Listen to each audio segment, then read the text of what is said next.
Okay, we are recording. And like I explained to you in my emails, I record and record and record, and then I spend a lot of time editing. So it's Yeah. it's We- all the ums and ahs, and if you're not sure what to say at some point, just don't say anything. exactly. Take a nice long pause, like, hmm. You And can't, then all that'll be cut out and it'll just sound like you had your answer like that fast, right? exactly. Editing is a beautiful thing. It Isn't really, it amazing? yeah, it People don't truly realize people don't realize how bombastic we are in real life. is. We are. We can be. Are you at work? Are you at the Yeah, station? yeah, I'm at the station. Normally, my work schedule these days is weekend evenings, so about 2 or 3 p.m. to midnight, and then Monday, Tuesday, and Wednesday, I do the early and late afternoon newscast, so the three, Hmm. 4, and the 5. Right. So I got in here today about 11, yeah, about 11, about an hour ago, and I'll be out of here at 6. So you're off on Thursday, Thursdays and Friday? Fridays, yeah, Oh that's my man. weekend, yeah. You still have sort of an odd schedule. Yeah, well, it is odd. What happened was about, I guess, 3 or 4 years ago, when I was basically doing the 5, 6, and 11 p.m. Hmm. newscast. Okay. For some reason, someone in upper management got the idea that I was planning to retire. Um, and so schedules were shifted around so that I, my phone is ringing. I won't even answer it. Okay. Schedules she shifted around so that if I wanted to stay on board, and I did because I wasn't ready to retire, I would. I was asked if I would be willing to work weekends and 3 days a week. I said, you know what? I'm not ready to retire yet. I still enjoy what I'm doing, and you're not reducing my salary. Sure, I'll do it. So That's interesting. yeah, Yeah, I work at the winery and I work Wednesday through Sunday because those are the busy days. yeah. And then in the summertime when we hire a few more people to work weekends, I can sometimes get Sundays off, Ah, which yeah, is nice. yeah. Wednesday through Sunday is not a bad schedule, right? Mm. Yeah, yeah. Well, I love it because when you have Monday and Tuesday off and you go out into the world and do all of the things you have to do on your day off, you don't have to wait in lines. You don't have to fight for parking. Exactly. The world is just yours. Yeah. I mean, the few times in my life I've had weekends off, I'd get ready to go out on a Saturday and be like, who are all these people? Yeah. See, that's how my wife and I feel about my weekend now being Thursday. Right. It's much easier to get a reservation for dinner, Yes. for example, on a Thursday evening than on a Oh, Saturday yeah. evening, Oh, yeah. and I can get a lot more done, like personal business things on a weekday Sure. off than on a Sure. weekend. Yeah. I feel like people bust their ass all week, 9 to 5, Monday through Friday, and they go out on a Saturday and it's just crowds wherever they go. It's like, this is your great reward. Yeah, exactly. I don't get it. Although my wife is a teacher, so she's off weekends. Uh, So sometimes that creates a little tension because I'm not around. yeah. My And if wife she, was a home stager for, well, probably about 25 years. She just sold her business, and now we have more time together, which is a oh, good cool. thing. That is great. Yeah. Okay, Spencer, I'm gonna just start the show. I just do the whole Sure. thing in one long recording, which Okay. means the beginning and the end. So I'm gonna record the opening Oh, and uh, we're going until what time? About, whenever we're done. I'm thinking like an hour. So okay. Oh, that's good. Okay, good. Because in an hour and about 15 minutes, I'll need to get kind of busy. So that's fine. okay. I don't want to keep you from your work. No, no, no, That'd no, be no. bad. This is fun. I'm enjoying this. Okay, good, good. Well, thank you so much for joining me. Sure. Here we go. We're gonna start at the beginning. The cell phones have been silenced. The wine is poured. And just like that, the podcast begins. The Tall Mike Wine Podcast. The wine podcast that's not all about wine. The wine podcast like no other. And I'm Tall Mike Wine, aka Mike Stone, friendly wine enthusiast who's also tall. And the host of the Wine Podcast, heard on 6 continents and in 48 of these United States. Coast to coast, from Pittsburgh, Pennsylvania to San Diego, California, from Aurora, Colorado to Cypress, Texas, which is part of Houston, which, if you're driving, is only an hour from Houston. There's a joke in there somewhere about Houston and traffic and sprawl. Regardless of where you are, thank you for finding the podcast. Make yourself at home, and keep in mind, if you're new, you've missed over 4 years of good chats. Take some time to scroll back and get caught up. Are you subscribed? Cool. Have you told a friend? Cool. Now let's go next level and get you signed up as a sponsor. How about dropping $3 a month on the podcast to keep it commercial free? Click the support the show link in the show notes to help out financially. And yes, you may give more than $3. Thank you for your support. Now on with the show. Today I'm in the home studio in Novato, California. It's a condo, and the neighbors don't know what I'm doing here at my dining room table. My guest is joining us via Zoom from San Francisco. He is a guy who knows his way around a Doppler radar. Let's try it again. He is a guy who knows his way around a Doppler radar readout, since he's been telling us about the weather for several decades. At one point on ABC's Good Morning America. He's also a wine lover who had his own wine show on HGTV and the Food Network, and more recently released a memoir called You Bet Your Life: How I Survived Jim Crow Racism, Hurricane Chasing, and Gambling. It would seem we have a lot to talk about. Welcome to the podcast, Spencer Christian. Hi, Spencer. Hello, Mike. How are you doing? I am doing great. Glass of wine in hand. You're looking at me from my computer screen. I feel like I'm watching TV. And I'm watching you as I have a glass of wine in my hand as well. I'm in my office here at ABC7 KGO because my workday has begun already. But this is a great, joining you is a nice little break from the work routine. Are people outside your office watching you drink wine on the job? If they walk by, they can see that I have a glass of wine in my hand. But of course, all of my colleagues here know that I keep a little stash of wine in my office because, if I'm here after the early news and want to go out to dinner and, have a little bit of wine before I come back for the late news, I've got my wine right here, my own wine list, if you will. I've got wine glasses in here. I've got a decanter. I've got cork removers, everything. As well, you should. Yeah. Spencer, there is just so much in your bio. We'll touch on as much as we can and sip some wine. But I imagine most people who don't live in the Bay Area, where you are currently a weatherman on local TV, ABC7, most people remember you from Good Morning America in the 1980s and 1990s. Were you there with Charlie Gibson and Joan London? I was indeed. That's the team I worked with for most of my 13 years there. Actually, when I first started at GMA, David Hartman, the original host, was still the host. I was going to ask you about David Hartman, who I realized from researching just today is still alive. Yes, he is. If my memory serves me correctly, David would be about 88. That's correct. Yeah, this year. Yeah. According to Wikipedia, that is correct. I was gobsmacked. I looked him up just to get a little bit of context, and there he was with no death date. I thought, oh, David's still out there. That's crazy. That's a good thing, right? Yeah. I remember the David Hartman era, but the Charlie and Joan era were just sort of considered the golden era of Good Morning America. Yes, that's absolutely correct. It was truly the golden era. The Today Show, I think when Charlie was first brought on board to team with Joan, the Today Show was the #1 rated morning show at that time. That would have been about 1986 or 7. That would have been Bryant Gumbel. That's right. It was Bryant Gumbel, and I think Katie Pauly was still there. Oh, okay. Then Katie Couric came in later. Yeah. Okay. But in a very short time, with the team of Charlie, Joan, and me and others, we overtook the Today Show. So from about 1988 into the mid-90s, we were the dominant morning show. And that was truly the golden age of Good Morning America. That must have been really fun being there in the morning, except I really don't like to get up too early.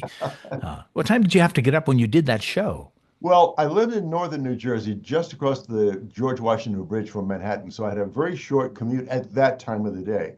Right, no traffic. No traffic. So I got up at 4 a.m. and I was usually out of the house by 4:30. generally the program provided transportation for the primary people on the air, but most days I preferred to drive my own car in so I could just have some quiet time as I was getting ready for work. Um, but it took me a half hour at that hour of the morning, at 30 minutes door to door, and then I needed to be in the studio by about 5 a.m. That was the requirement then. It may be different now. And we were on the air from 7 to 9, and then we'd go back to the production offices and have production meetings to go over the topics and the guests for the next day's show. And of course, I traveled a lot. I was doing remotes almost once a week. They I was sent you all over the place. Mike. I traveled to all 50 states and 5 continents Oh my in God. my career. And Wow. some of the assignments were weather related, floods and blizzards and hurricanes and things like that. But many of them were just to um, show a relationship between the network program and the local affiliates. So I would show up at local festivals and state fairs and things like that, and do my little broadcast there and include the local affiliate, give them some national promotion, and then right back to New York. Amazing. Yeah. Amazing. I think I stopped watching TV in the late 1990s because I myself was hosting a morning radio show. But it seemed to me cable was creating a lot of splintering of the audience. Like all of a sudden, you went from having these three networks to having all these different channels, so many shows, Yeah. too many shows. What was it that brought you back to local TV and San Francisco? It would seem the GMA job would be a dream job, yes? Oh yeah, it was not a job I ever wanted to give up, believe me. But in let's see, in the mid '90s, when Disney bought ABC, um, by about 1996 or '97, a new management team had been installed at ABC News, and as new managers often want to do, these people wanted to, put their signature on the show. So we were treated very well, though. Don't get me wrong. I'm not going down a negative path here. So Charlie, Joan, and I knew by about 1997 that our time was going to run out pretty soon. So at the end of the contracts that we had then in the late 90s, we simply were not renewed, but it wasn't a bitter thing. On the other hand, I mean, although I say it wasn't a bitter thing, it was not a job I wanted to leave either. But so, Sure. yeah, the end of 1998 rolled around and my contract was expiring. And I wanted to stay in New York because that's where I'd been for 23 years and raised my kids there. Um, but there were no jobs comparable to mine that were available in New York. Al Roker had that job locked down at the Today Show. In the local network affiliates in New York, all had their prime weather people. So I thought, where should what can I do? Where should I go? And KGO ABC7 contacted me in 1998, knowing that because KGO is an ABC owned station. Uh, Okay. the general manager at that time knew that I was available. He called me and asked me if I was interested in coming out here. And I said, in the absence of a better offer, yes, I am. So, and hey, the Bay Area is beautiful. I had spent a lot of time here before I moved here, and I love the area. As I said, I wasn't eager to leave New York, but I couldn't think of a better other place to go than the Bay Area. So the Bay Area is interesting from a weather standpoint too. Let's talk about the many microclimates of the Bay Area. There is Yeah, no one forecast because when I'm out and about and I listen to the NPR station typically, and they go into the weather and it's this long drawn out thing because they start with, what's happening in the greater, San Francisco. sure. And then they go to the East Bay, or they'll go to the coast, and then they'll go to the North Bay, which of course includes wine country. And then sometimes they'll start talking about Sacramento. And that's when I just plug my ears because I don't want to hear what's happening in Sacramento because it gets fucking hot there. It does. It does. But even within one of those regions you named, like the East Bay, for example, Mhm. there's still a wide range of microclimates from, Right. say, the part of the East Bay that's along the shoreline to the East Bay Hills to the inland East Bay, which can be as hot as Sacramento some days. Yes, I spent so when I first moved to the Bay Area 20 years ago to work in restaurants in San Francisco as the wine guy, Oh, yeah, yeah. I lived in Oakland, so I would spend my morning and middle part of the day in Oakland, where the weather I always thought was just perfect, and then you go into San Francisco and you just really never knew what you were going to get. And then I switched jobs and I took a job out in Walnut Creek. So you go over a mountain range through the tunnel, Yeah. And you get there in the middle of the afternoon, it would be a freaking oven some days in the Yeah. summertime, where even though I just left my home in Oakland, it was like 78 degrees. Yeah. And there could be a 15 to 20 degree difference easily on a summer day between the temperature in Oakland and the temperature in Walnut Creek. It could be 78 in Oakland and 98 in Walnut Creek. So it But takes you a while to put together your weather forecast. it does. It does. We look at all the observations and the computer observations, which break the forecast down into regions. So you look at the North Bay, for example, and from that part of the North Bay, say Marin County, over Yes. close to San Francisco, to northern Sonoma County, up around Healdsburg oh gosh, what's the trying to think of the name of the town where a You lot got of Geyserville up there and yeah, Healdsburg, exactly. Forestville. The weather differs widely from one location to the next, just from San Rafael to Novato. You probably know that. Oh, yeah, for sure. When I first moved here in 1999, I lived in Larkspur Landing, Okay. and it was surprising to me, and I have observed weather on here for a long time, that I could leave Larkspur Landing on a given summer day when it was maybe 80 degrees in Larkspur. Then I'd get up to San Rafael, it'd be about 84. Then I'd get to Novato, it'd be 90, and so on. Yes. Yeah. It's It's crazy. fascinating. It's really fascinating. And then, of course, you drive south from there and going through Corte Madera, you could see bright sunshine and it's, relatively warm. And then you get down to Mill Valley and the fog starts rolling in. Then you come out the tunnel going onto the Golden Gate and you can't see where you're going. Well, you come up over that hill from San Rafael into like Corte Madera, and then you go up over the next hill where you're getting ready to go down into Mill Valley. And if you look ahead of you towards Sausalito, you can see the marine layer piling Yes, up on top of the hills. And by the time you go through that area right before the Golden Gate Bridge, it's all of a sudden doom and gloom and all this fog and all these that's right. crazy clouds, and the temperature drops about 20 degrees It in about does. 5 minutes. It does. It does. Oh, the town I was trying to think of up in Sonoma County is Windsor. I was going to Hmm. say from Santa Rosa to Windsor. It's a big difference, you know? Yeah, and It, that's just a few minutes. yeah, but that's part of the beauty of the Bay Area. The challenge for forecasters is to provide a forecast that touches on, the major microclimates and the differences from East Bay to North Bay to South Bay. And it requires a lot of time. Typically a weather forecast and a half-hour newscast is given about 3 minutes, but on a day when the variations are wide ranging, you need more time than that. So there's a constant, debate between the on-air persons and the producers. Can I get more time? Can I give me 3:30 instead of 3 minutes? I need a little extra time to talk 45. about this stuff. It's Yeah, complicated. exactly. All right, the time has come on the show, and this happens on every episode, where I ask my guest, Yes. Spencer, what's in your glass? Ah, yes. Well, you probably looked pretty closely at my bio. I can tell by the introduction you gave me. And you Yes. may know that my love affair with wine began with Bordeaux. I did not Uh, know that. I didn't know okay. that. That's not, I don't think that's in your Oh, bio. it's not, you're right. It's not in the But bio. thank you for that. That's actually a Okay. question coming up later in the program, so Okay. Well, we'll have that's to make some probably why adjustments.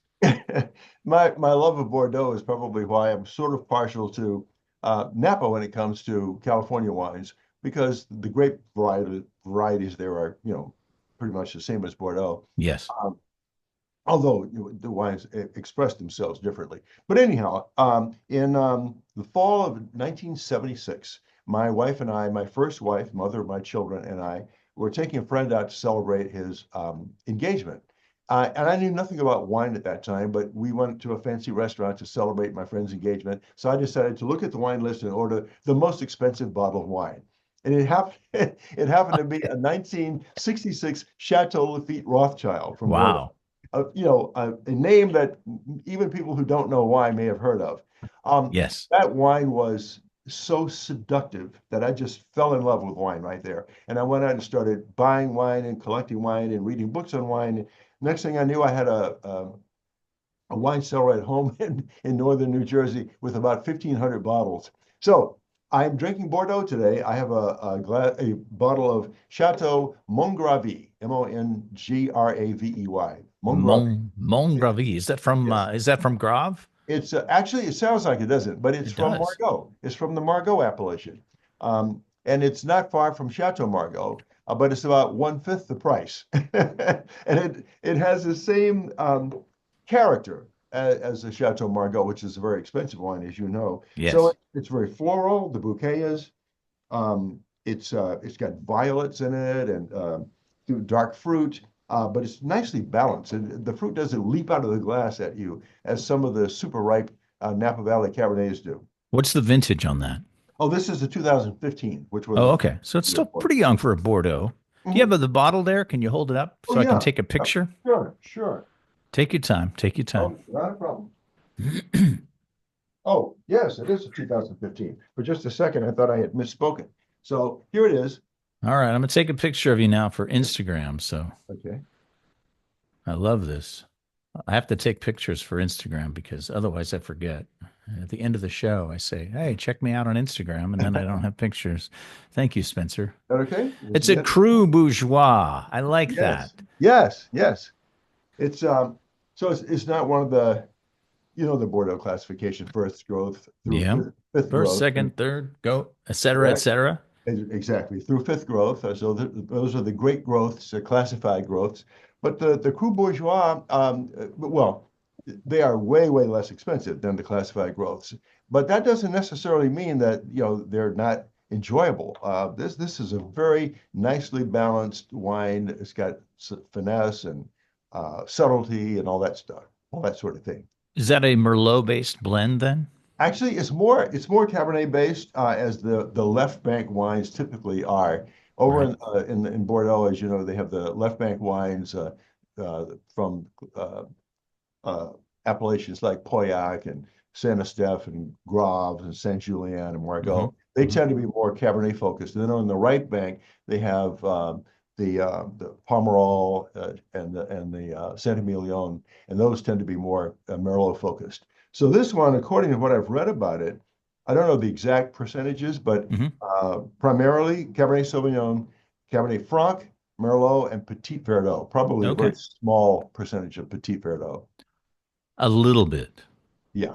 Okay. A little bit of that goes a long way. Petit Yes. Verdot, yeah. Well, nowadays you can find Petit Verdots that are produced out there by some of the more modern, New World producers, and those are some of the darkest colored wines Yeah, that you'll ever see in your glass. And oh, they're adding that for color you're right. and Exactly. a certain floral aspect because they're also very floral They typically. are.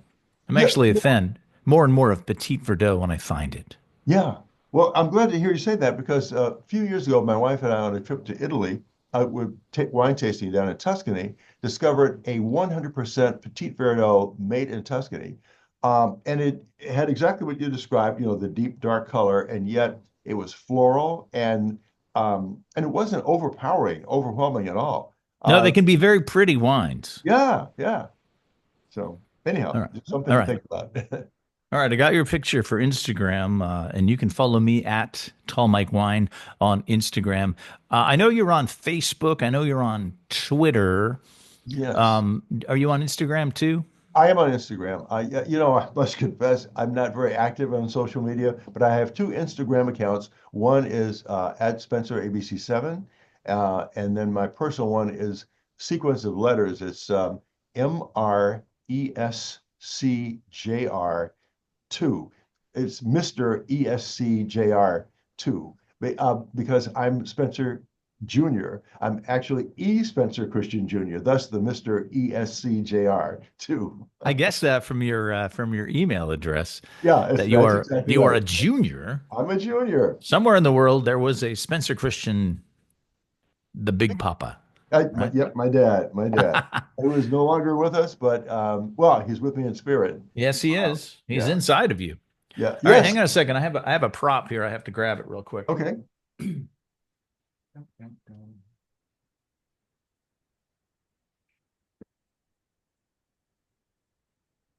Before we're done here, I want you to give me your address over there at the TV station so I can send you some of these. Wow, yeah. This is the official Tall Mike Wine Podcast coaster.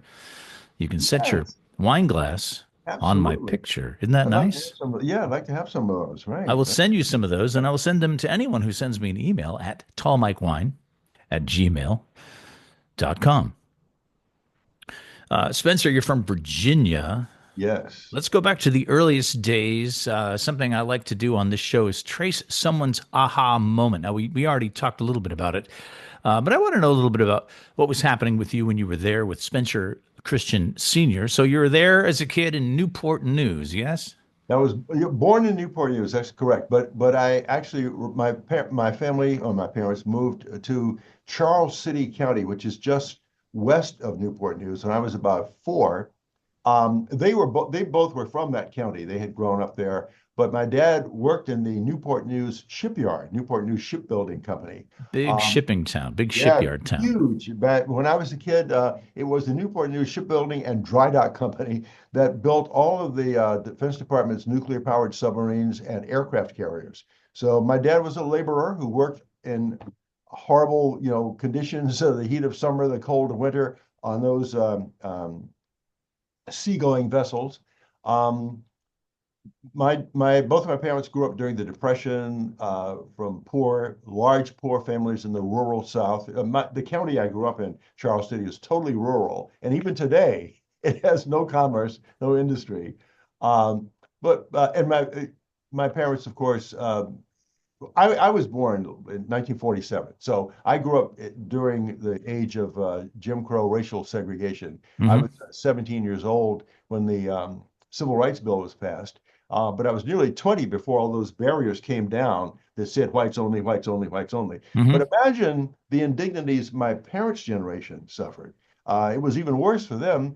My dad and his brothers were in that generation of World War II young black men who served in a segregated military and came and many of them died there, obviously, but those who came home did not come home to a hero's welcome. They came home to racial segregation once again. You can't go into this restaurant, you can't pee in that bathroom, you can't send your kids to this school. So my parents invested all of their hope in life in the faith and the belief that their children would have a better day and that more opportunities would open up for their kids. I have a younger brother, and they lived to see that happen. They lived to see their sons, get an education and move into the professional world. They lived to see their older son on national TV. And I took them on vacations and trips and built a house for them after I became successful. So I've had a life that it's the stuff that dreams are made of. Yeah. Sure. It really is. It's pretty Yeah. phenomenal. So we talked about your aha moment with wine. Yes. I'm guessing there wasn't wine on the table when you were a kid, when you would come home and have dinner with your parents. You're absolutely right. There wasn't. Well, now when I was growing up, though, my grandfather, my paternal grandfather, had a large piece of, well, you could call it a farm. It wasn't like a big farm that he could get wealthy from, but he grew all kinds of stuff on that farm, including grapes. I don't even know what kind of grapes they were, muscadine or something like that. But anyhow, my grandfather made wine from those grapes, but it was sweet wine. So when I Okay. was a kid, the only wine I had ever tasted was this really sweet wine, which I kind of liked, but still, Sure. yeah, Kids like sweet stuff. absolutely. Uh, but now, where was I going with this? Oh, but I did not see wine on the table, on the dinner table when I was growing up. But once I became an adult and started my career and got into wine, when I would go back to Virginia to visit my parents, I would always treat them to nice dinners.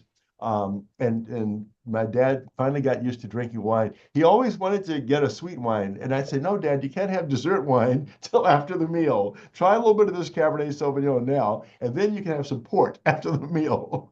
It takes a while for people to adjust their palate if they're not of a mind to. That's You know, true. that sweet wine is easy to drink. And if you say, oh, that's wine, I like wine. It's sweet. It's nice. You don't want to drink too much of it, though, because you're going to have a headache the Oh, next yes, you are. day. Yes, you are. Yeah. So, Spencer, who do you like here in the local area? Napa, Sonoma, Paso Robles. We are surrounded by Yeah. so much amazing wine. You go further north, you've got Mendocino County. Yeah. You go to the south, you've got Santa Cruz Mountains, Santa Paso Cruz Robles, Mountains. all the way down to Santa Barbara. Where do you like to go? Name some names. Well, I've been to all of those that you named, Mike, but Napa is the easiest one for me to get to, in terms of drive time. I live over in the East Bay, so my wife and I often go to Napa, and uh, uh, for example, we like sparkling wine. We like to start a day of tasting with sparkling wine, and then graduate to the big reds. So we recently had a trip to Napa where we drove up in the early afternoon to Domaine Carneros, Very nice. and we had a little champagne, sparkling wine tasting there. I paired mine with caviar because I love caviar. My wife went for the cheese platter and the fruit and the crackers. Then we took a break after that, just drove around town a little bit, and ended up having dinner at Bistro Don Giovanni on Highway 29, going It's a north. classic. Oh yeah, it really is. So we tend to visit Napa more often than the other wine regions simply because it's more easily accessible. But we go over to Sonoma. I like to go up to Sabragia Winery. But then we've been up to Mendocino. We've been to oh my gosh, I can't even, the names of the wineries will come back to me later, but we've been all over Mendocino, but we haven't been up there in quite a few years. It's a Livermore, little bit of a hike, it Mendocino. is a hike. You take that Livermore highway Valley. that comes off of 101 and that winds into the hills. And if you're not careful, you're going to get car sick because it's really a windy, windy road. It really is. Should I name a few wineries? Sure. Okay. So, and there's so many. I'm going, there's no way I can name all the wineries I love, but one that I keep going back to over and over in Napa, I love the Oakville district Hmm. because the wines there remind me a lot of the Bordeaux because of the kind of balance and finesse they have. Indeed. My wife and I love going to Groth Family Vineyard, and we go there a lot. We send a lot of our friends from out of town there, and we've gotten to know the family, but we also love the wines. We go over to the Livermore Valley occasionally, but I've had wines from the Santa Cruz Mountains. There's a winery down there called is it Joris, Georis, uh, Okay. and it makes a great Merlot. Now, I typically don't drink just 100% Merlot because a lot of them just a little too soft for me, but Joris makes a great Merlot. I've been to a number of wineries down in Santa Barbara County, so I've pretty much given them all a little visit, but we just keep going back to Napa more often. Yeah. Well, that's not a bad thing. I don't think that's a bad thing at all. Of course, you have an open invitation to come see me at Nicholson Ranch in Sonoma, Yes, which is only a hop, skip, and a jump from Domaine Carneros. you're right. It's not that far away. If you want to taste some lovely, lovely Pinot Noir. I, I need to do that. I need to drink more Pinot. I I do love all fine wines as any wine lover would. And I just keep going back to the Bordeaux style wines. But yeah, I'll come by there. We'd love to do it. We'll make an adjustment for you. Okay. Yeah, I was doing a little locally produced wine show here for a while back in 2018, 19 called Sips with Spencer. And it's off the air because we couldn't find a long-term sponsor. But if we can bring that show back, I'd love to come up to Nicholson Ranch and do a segment with you. Yeah, Sips with Spencer. Yeah. I think that'll be the subtitle of this episode. Yeah. Sips with Spencer.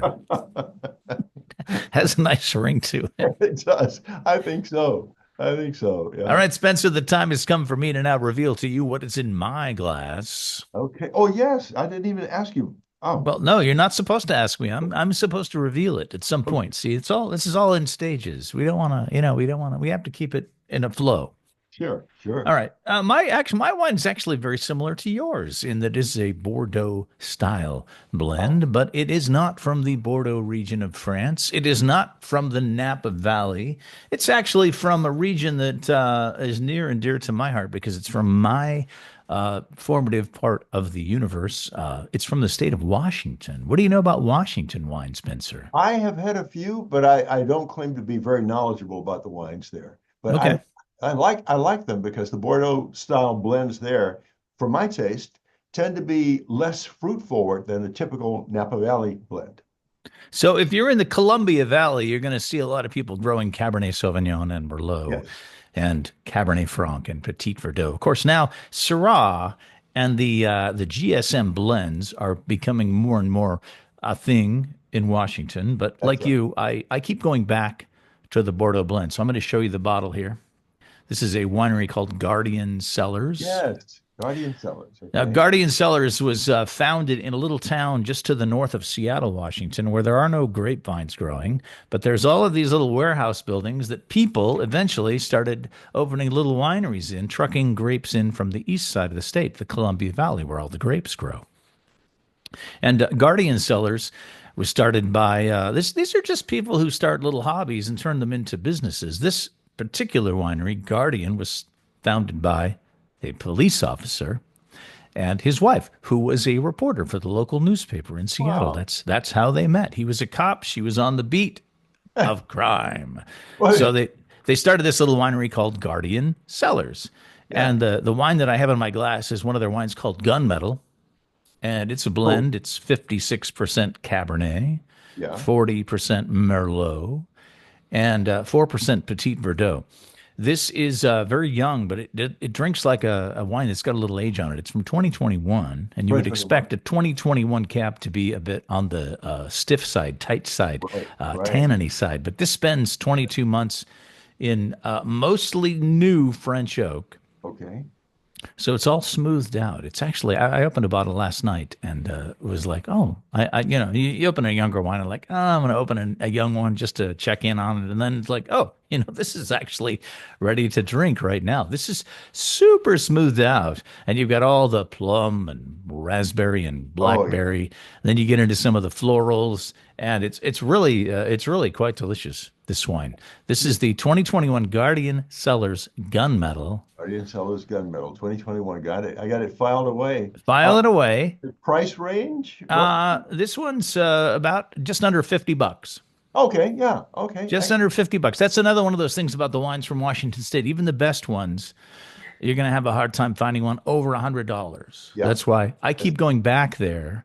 And of course, that's where I cut my teeth on wine in the early days, back in the 1990s when I lived in that part of the state. Right. Right.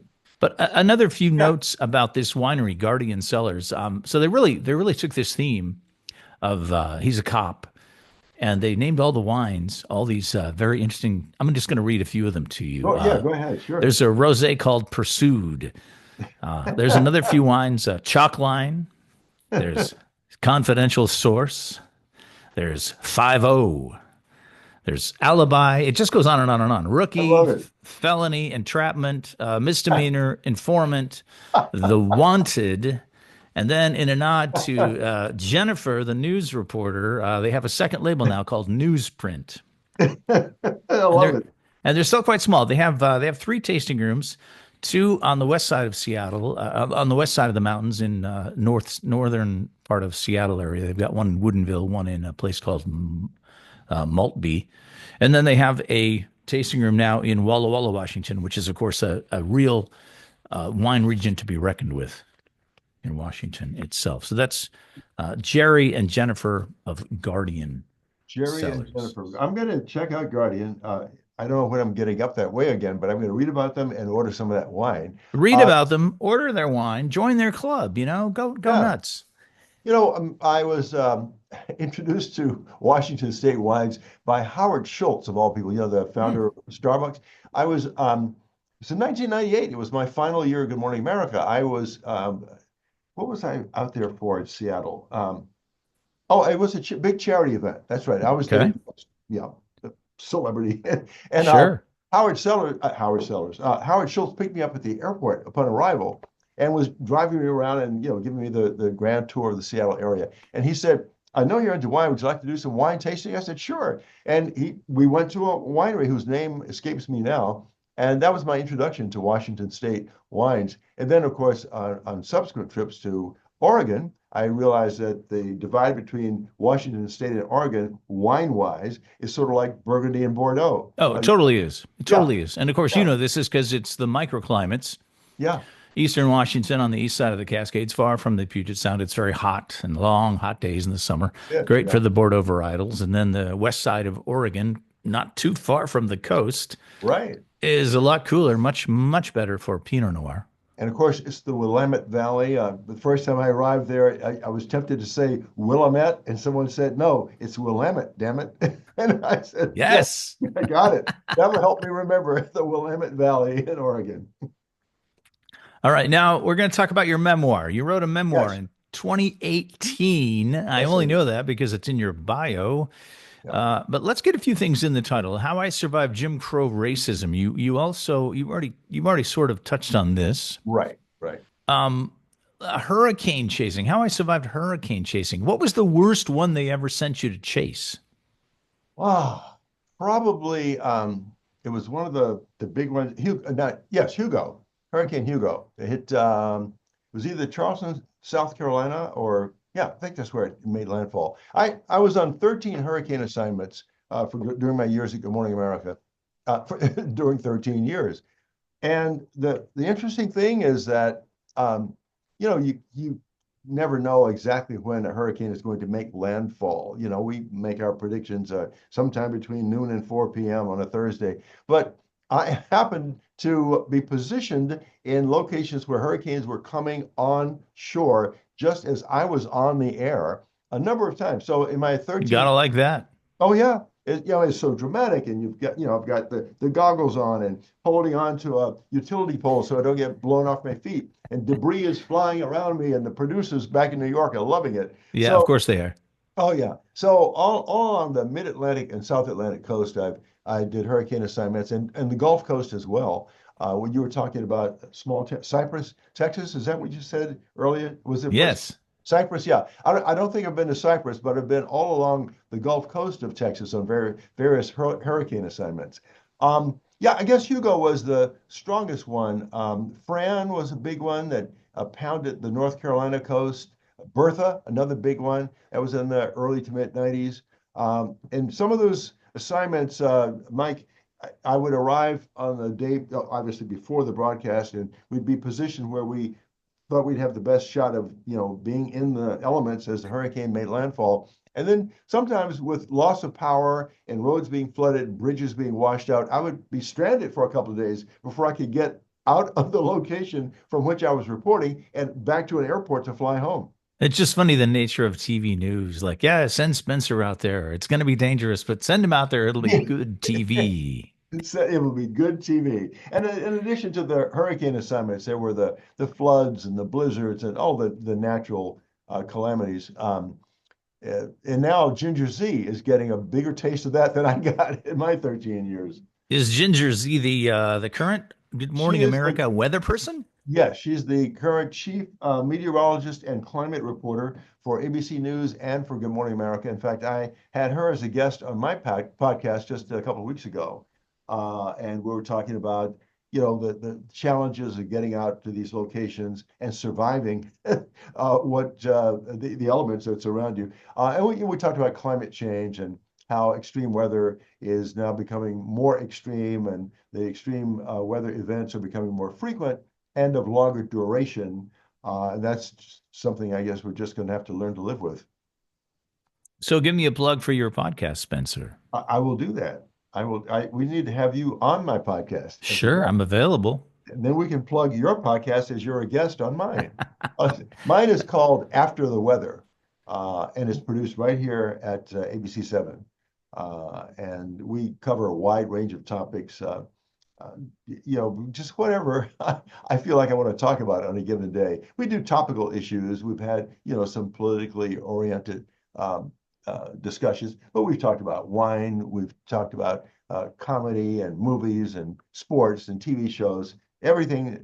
My interests are so wide ranging, as I'm sure yours are as well. Yeah, I sometimes feel like I've pigeonholed myself a little bit with this podcast, but that's why I like to call it the wine podcast. That's not all about Oh, my wine. wine. Yeah, So we have an out. We can go wherever we want. We can talk to the exactly. guy who was on the TV doing the weather, and that makes sense. But it also makes sense because you're a huge wine lover. Yeah, I am. So anyhow, that was the three main topic areas in my memoir. The growing up in the segregated rural South, I Hmm. touched on the experience of growing up as a second class citizen, but somehow um, my parents were so remarkable. They instilled in my brother and me this hopeful, aspirational view of life. And then I write about the hurricane assignments, but I write about many of my GMA assignments. I didn't just focus on the hurricanes, but I thought that was a catchy thing to throw into the title of the book. But I talked about the people I worked with and the relationships we had, and many of the things that happened behind the scenes. And I talked about relationships I developed with some amazing people, prominent people who were just so down to earth and so much fun to get to know behind the scenes. And And then go ahead. and Yeah. the other thing you mentioned in the subtitle of the book is gambling. I had no Yes. idea. What was your game, Spencer? How did it all develop? This Well, I'm guessing you were addicted to gambling. I was. I was. Well, I had a 30-year gambling addiction. I guess in uh, counseling circles, they say that you never say that you're recovered, fully You're recovered from, not cured. not cured, exactly. So I guess I'd have to say I'm still an addict, although I haven't felt an attraction to gambling over 10 years. But what started it was in the late 1970s when casino gambling first opened in Atlantic City, New Jersey, which is not far from New York. I Hmm. was working at WABC, the ABC uh, flagship station in New York, and I was curious. I'd never been to Las Vegas at that point, but I heard from friends of mine who gambled how exciting the casinos in Vegas are. So I wanted to see what that was like. And I went to that first casino in Atlantic City. But before I made my trip down there, I met a buddy of mine who frequented Las Vegas. I bought a couple of books on blackjack and on card counting and all that. And I studied, so I'd be ready to take on the blackjack challenge. All Well, on right. my first couple of trips, I had beginner's luck and won, a lot of money. And I quickly was hooked on it and wanted to keep going regularly all the time. And within a short period of time, I moved on from blackjack to craps, which is more of a high rollers game, a more exciting game, but also can be a more devastating game when you're losing. And so in a very short time, Mike, I became a high roller, and I was, playing for big bucks, long hours, and casinos were inviting me and my family and friends to come down, and they would give me luxury suites What and do they call you? A whale? Is that what they call I those people? wasn't quite a whale. A whale is a title reserved for the gamblers who have at least $1 million credit line or Oh, more. Yeah, but I had I played pretty big though, not at that level quite though, not quite at that level. But anyhow, it got to the point where I was going out to Vegas several times a year, and Caesar's Palace would send the private jet to Teterboro Airport in New Jersey to pick up a bunch of wow. high rolls. Wow. I could take my family and my friends and, get the luxury suites and the gourmet restaurants and the front row seats in the headliner shows. It was, that was as much a narcotic for me, Mike, as the action at the tables. But as a result of all that high rolling, I was constantly on the edge of bankruptcy, on the verge of bankruptcy. I was making a lot of money in my network years, a lot Sure. of, Sure. and yet I was always up to dead in my ears because of the gambling losses and because I was embarrassed to let people know that I had this problem. So I was constantly getting credit lines here to cover debts over there, and Hmm. second mortgages here to pay off the first mortgage there. And it finally caught up with me, and I started to fall into what would have been gambler's ruin had I hit rock bottom. But there was a turning point. So rather than ramble on and on, I'll ask you, do you want me to tell you about the turning point? I have Okay, time. I have so time. I told you the gambling thing started with me in the late 70s. So when I Right. moved here in 1998, 1999, I was still gambling. But I took a pretty sharp pay cut to move from the network to local news here. All right. So at that time, I was also behind on federal income taxes. I wasn't making enough money to cover all my obligations. I went through a bankruptcy, and then I was beginning to um, suffer a little bit of a shot to my self-esteem. I just knew this wasn't who I was meant to be. This wasn't the person I really am at heart. And you'd So, probably had those thoughts in the back of your mind for quite a oh, while. I've been tortured by those thoughts for years. So my daughter Jessica came out here to pay me a visit around 2010. She had just gotten engaged, and we went up to Napa for a little wine tasting, and we came back to my place, and she said, "Dad, I want to have a talk with you about this gambling thing. She said, you know that I'm getting married soon and I plan to bring grandchildren into your life. And I want you to ask yourself if this is the behavior you want to model for grandchildren. She said, now, you know, I love you dearly and respect so many things about your character and your values. But she said, do you think if you had a heart attack and died in a casino, that people would remember those positive things about you that I love in you, or would they say, here's a guy who, went from rags to riches and threw it all away because he was a degenerate gambler. Wow, That Jessica. just boom. Jessica. So, Jessica laid it out there.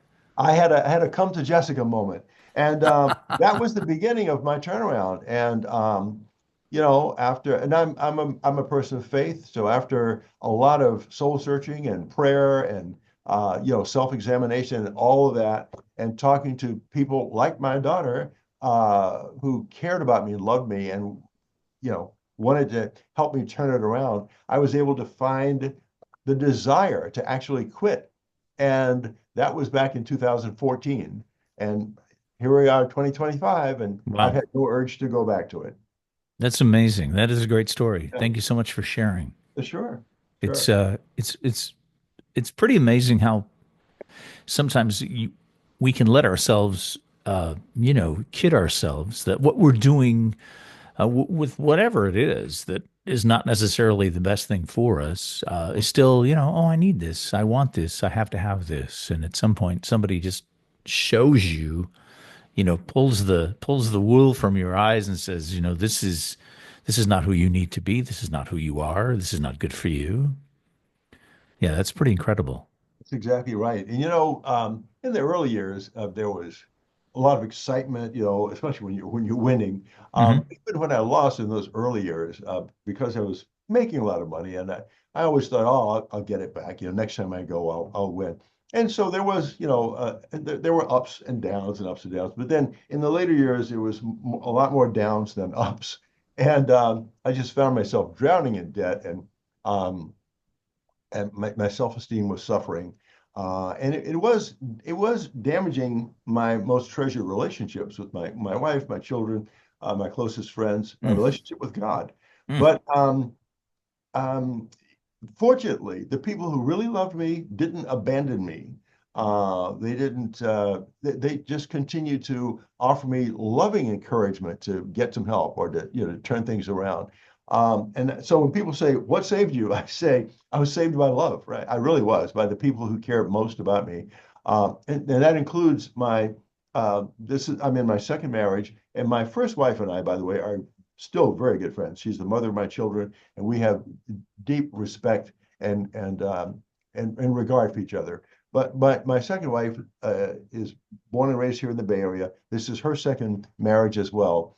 And she played a huge role after that little talk with my daughter Jessica. My wife Lynn played a huge role in continuing that conversation with me and encouraging me to do more, self-reflection.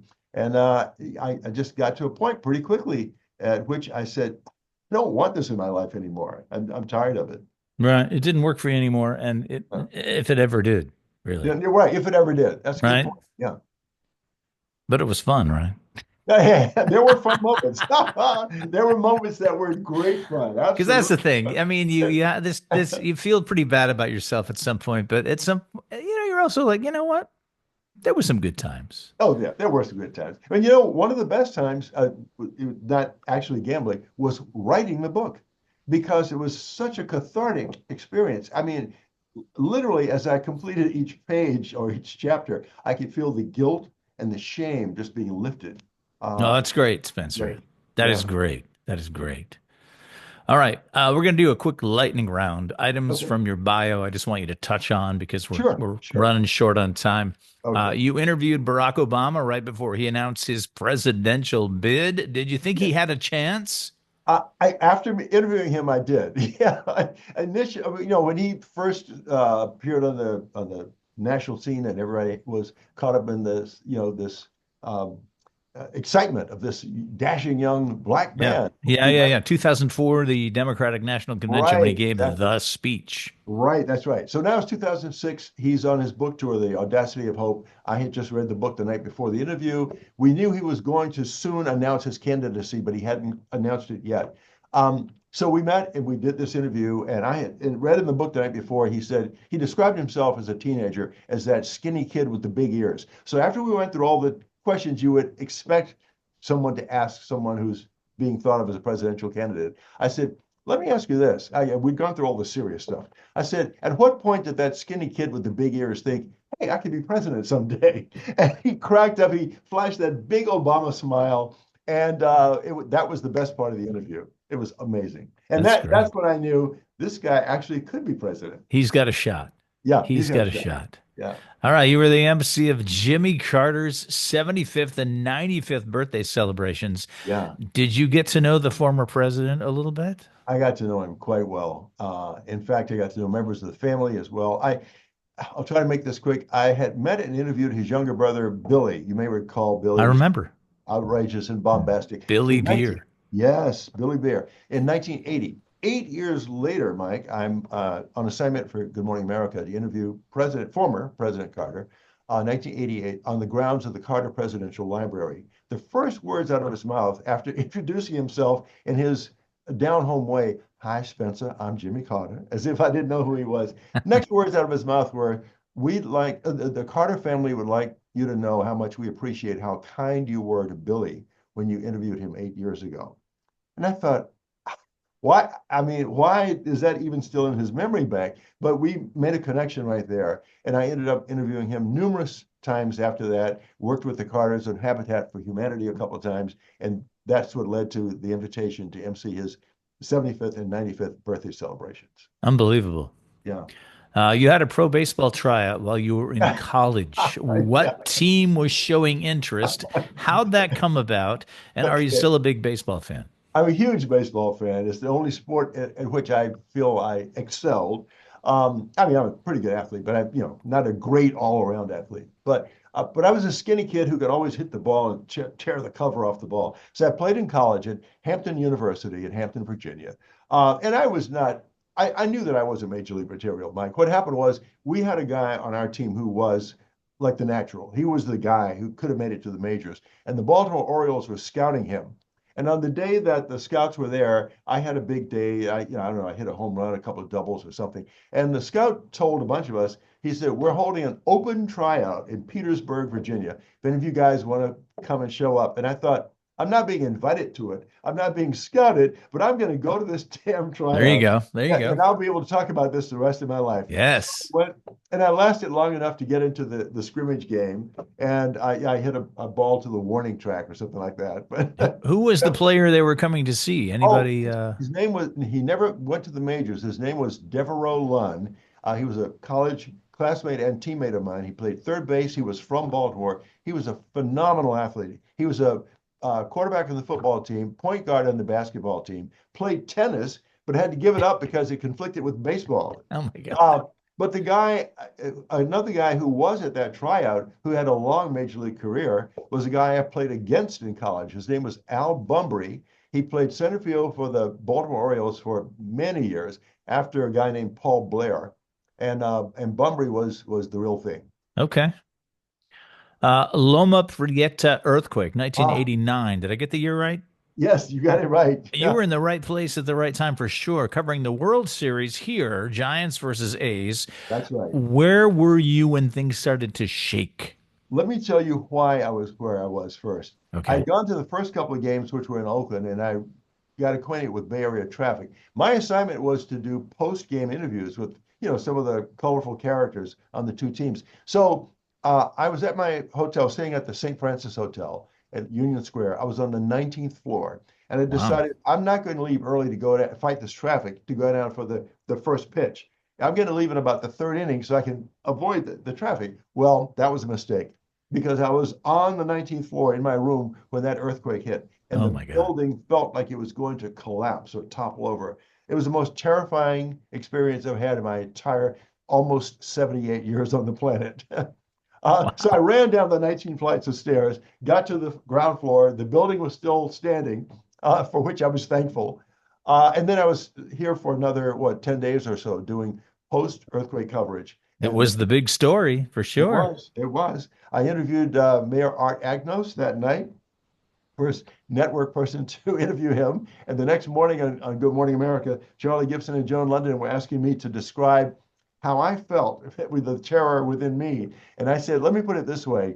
After that earthquake, I didn't wash my underwear. I burned them.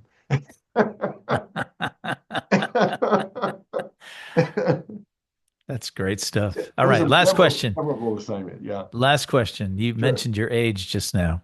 Yeah. What will retirement look like for you? And is that a dumb question? Because you're going to do what you're doing forever because you're having so much fun. I am having fun, Mike. You're right. But it's not a dumb question. I'm going to be 78 in July, and I just feel so blessed. I mean, I don't mean that in a cornball way, but I mean seriously blessed. So far, I'm in good health. I'm energetic. I work out. I still, feel young inside. Um, as long as I have that feeling, I want to do something, useful and rewarding and all that sort of thing. But realistically, I work in a cosmetic industry where most people my age are done. They're not in the business anymore. So I think realistically, I might work one more year into 2026 and retire before I turn 80. And that 80 is only, it'll be 2 years away after in July. So I'd like to retire sometime next year, I think. And after that, I'm still going to remain active. I mean, I'll still go to the gym if I'm able to, if I'm healthy enough. But I want to do some service work. I want to, deliver Meals on Wheels, or work with the food banks, or uh, uh, you know, what's the word? Salvation Army, delivering meals. I want to do something that makes me feel like I'm of service to mankind. I know that sounds corny, but that's what I like. It doesn't sound corny. It sounds like you. It Yeah. sounds like Spencer Christian, who's has been great getting to know you. Even though we've just been talking for an hour, I feel like now I've known you for my whole life because, of course, I have. Because back to the television thing. I feel like I know you now too. I do. I have a new friend. Tall, Mike. How tall are you, Mike? I'm 6'5", which Okay. is tall enough for people to always say, "Oh, that's tall Mike over there." But it's not like terribly tall. But I just having traveled on planes over the last couple of weeks, it's too tall to be flying on a plane Yeah. because you're just crammed in. You're just crammed into the seat. Yeah. The height of my youth, no pun intended, the height of my youth. I was 6'2". I'm now exactly 6'1". So I've lost 1 inch in height. That's what happens to us as we spend more years on the planet. All right, Spencer, I'm going to read the credits now. Okay. Just stand by. The Tall Mike Wine Podcast was conceived and is written, produced, edited, and maintained by yours truly. For a peek behind the scenes and to keep up on the wines I'm drinking, food I'm eating, my travels, and cute pictures of my kitty cat Olive, follow me on Instagram at Tall Mike Wine. For your very own set of official Tall Mike Wine podcast coasters, drop me an email to tallmikewine@gmail.com.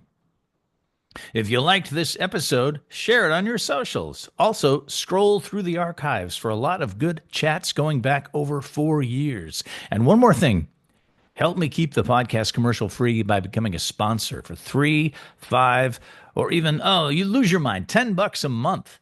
Click on the support the show link in the show notes or go to tallmikewine.com.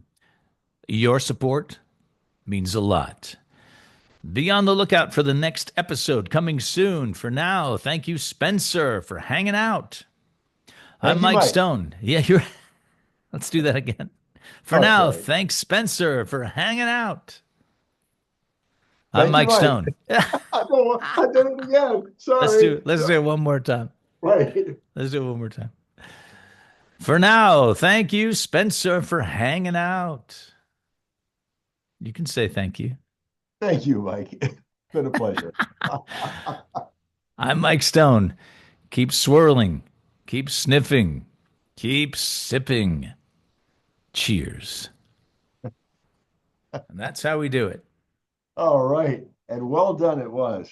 All right. That was so much fun. Oh my gosh. It was terrific. It's been my pleasure.